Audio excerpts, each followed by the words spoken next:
Hi అండి. ఈరోజు ఒక పేషెంట్ నా దగ్గరకొచ్చి అవయవ లోపాల స్కానింగ్‌లో బిడ్డ ఎదురుకాలుతో ఉంది. తిరిగే అవకాశం ఉంటుందా మేడం అని అడిగారు. సో, ఎప్పుడైతే అవయవ లోపాల స్కానింగ్ అంటే 5, 6 నెలలకి చేసే స్కానింగ్‌లో బిడ్డ అనేది ఎదురుకాలుతో ఉంటుందో 90% అది తిరిగిపోయే అవకాశం ఉంటుంది. 8 నెలల స్కాన్‌లో కూడా బిడ్డ ఎదురుకాలుతో ఉంటే అది 70% మామూలుగా తిరిగిపోయే అవకాశం ఉంటుంది. నెలలు నిండాక కూడా బిడ్డ ఎదురుకాలుతో ఉండడాన్ని పర్సిస్టెంట్ బ్రీచ్ అంటాము. అది 3% మందిలో అలా ఉంటుందన్నమాట. 9వ నెల వచ్చేసింది. అయినా బిడ్డ ఎదురుకాలుతో ఉంది.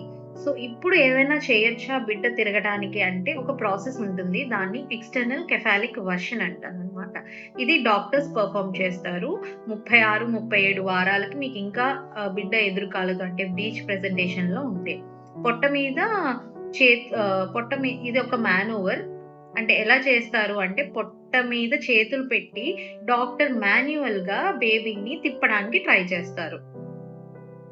దీని సక్సెస్ రేట్ అనేది ప్రైమీస్ అంటే మొదటి గర్భిణి ఉన్న వాళ్ళకి 40% అండ్ ఆల్రెడీ మీకొక చైల్డ్ ఉంటే ఈ ఈ ప్రాసెస్ యొక్క సక్సెస్ 60%. సో, యావరేజ్ సక్సెస్ అనేది 50% ఉంటుంది ఎక్స్టర్నల్ సెఫాలిక్ వర్షన్.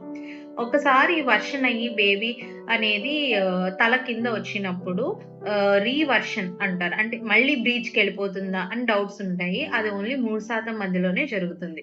ముందు ఆపరేషన్ అయినా కూడా ఈ ఎక్స్‌టర్నల్ వర్షన్ అనేది కాంట్రా ఇండికేషన్ కాదు. Experienced doctor and well equipped హాస్పిటల్స్‌లో ఇది ట్రై చేస్తూ ఉంటారు. ఎక్స్‌టర్నల్ సెఫాలిక్ వర్షన్ అనేది.